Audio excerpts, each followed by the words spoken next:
Hi everyone, welcome back to my channel. Class 11th English poetry के इस video में आप सभी का स्वागत है। इस वीडियो में हम chapter number 5 the father to son का हिंदी एक्सप्लेनेशन बताएंगे, जिसे लिखा है एलिजाबेथ जेनिंग्स ने। तो आइए वीडियो को बिना देर किए हुए शुरू करते हैं।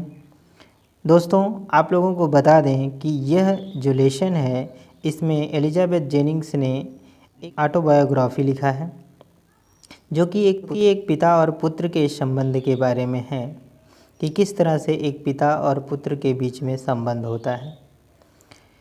तो डियर स्टूडेंट, हालांकि ये जो लेसन है ये मॉडर्न युग के बारे में लिखा गया है, क्योंकि आजकल ऐसा होता है कि पिता पुत्र को नहीं समझता और पुत्र पिता को नहीं समझता। तो देखते रहें इस वीडियो को अंत तक, और वीडियो को पसंद आए तो लाइक भी करिएगा और अपने दोस्तों के साथ शेयर भी ज़रूर करिएगा। तो देखते हैं, शुरू करते हैं इस वीडियो को। इसमें लिखा है, I do not understand this child though we have lived together now in the same house for years.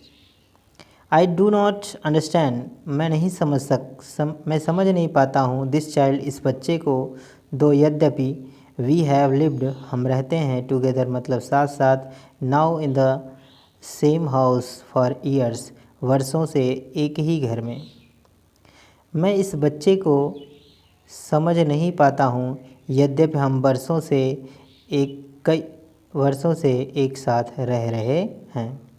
I know nothing of him, मैं उसके बारे में कुछ नहीं जानता। सो इसलिए, try to build up a relationship, इसलिए एक संबंध बनाने की कोशिश करता हूँ, from how he was when small, उसी प्रकार संबंध बनाना चाहता हूँ जैसा वह छोटा था। येट, फिर भी, हैव आई किल्ड, क्या मैं उसे मार सकता हूँ। आगे देखें, the seed I spent are sown it where the land is his and none of mine. The seeds, वह बीज, अर्थात शिक्षा दीक्षा से है, बीज का अर्थ शिक्षा दीक्षा से है। वह बीज अर्थात जो शिक्षा दीक्षा, आई स्पेंट आर सोन, जो मैंने खर्च किया या बोया था, इट वेयर, वह कहाँ है, अर्थात वह शिक्षा, क्या मेरा बीज, अर्थात उसकी शिक्षा दीक्षा सब व्यर्थ है। द लैंड इज़ हिज, यह भूमि जो उसकी है, एंड नन ऑफ माइन, और मेरी नहीं है। वी स्पीक लाइक स्ट्रेंजर, हम अपरिचितों की तरह बातें करते हैं। There is no sign of understanding,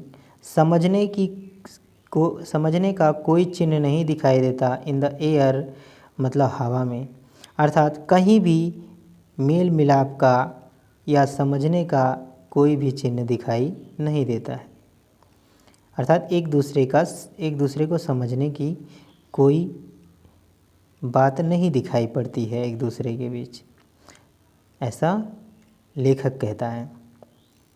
this child is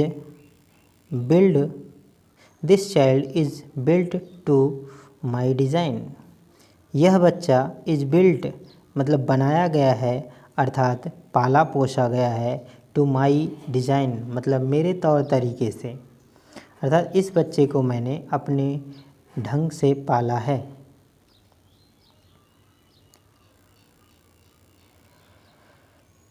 yet, फिर भी, what he loves I can not share, फिर भी जो चीज़ें उसे अच्छी लगती हैं, अर्थात जो उसे पसंद है, आई कैन नॉट शेयर, मैं उसे नहीं दे सकता। साइलेंस सराउंड्स अस, हमारे चारों ओर खामोशी है। I would have him prodigal returning to his father's house, मैं चाहता हूँ कि वह अपव्ययी की तरह अपने पिता के घर वापस आ जाए। द होम उस घर ही न्यू जिसे वह जानता है। Rather than she him make and move his world, ना कि जैसे कि उसने स्वयं बनाया है अपने संसार को, ना कि उसमें वह ना कि उस तरह रहे जिस तरह से उसने अपनी दुनिया बनाई है। I would forgive him too, मैं उसे माफ़ भी कर दूँगा। Seeping from sorrow a new love, अपनी दुख से एक नया प्रेम बनाते हुए मैं उसे क्षमा भी कर दूँगा। आगे देखें dear student, father and son we both must live on the same globe and the same land, पिता और पुत्र वी बोथ हम दोनों पिता और पुत्र अवश्य ही हम दोनों पिता और पुत्र को अवश्य ही एक ही धरती और एक ही भूमि पे रहना चाहिए। ही स्पीक्स, वह कहता है। आई कैन नॉट अंडरस्टैंड, मैं नहीं समझ पाता।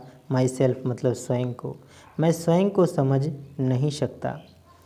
Y anger grows from grief, कि दुख से क्रोध क्यों बढ़ जाता है।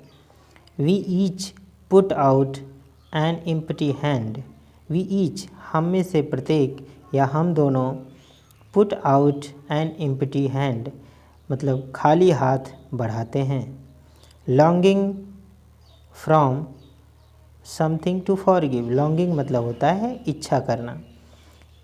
फॉर समथिंग टू फॉरगिव अर्थात क्षमा करने की इच्छा से हम दोनों खाली हाथ बढ़ाते हैं। सो डियर स्टूडेंट आपको ये वीडियो कैसा लगा हमें कमेंट सेक्शन में ज़रूर बताएं। यदि वीडियो पसंद आए तो लाइक शेयर करना ना भूलें। Thanks for watching this video. Bye bye.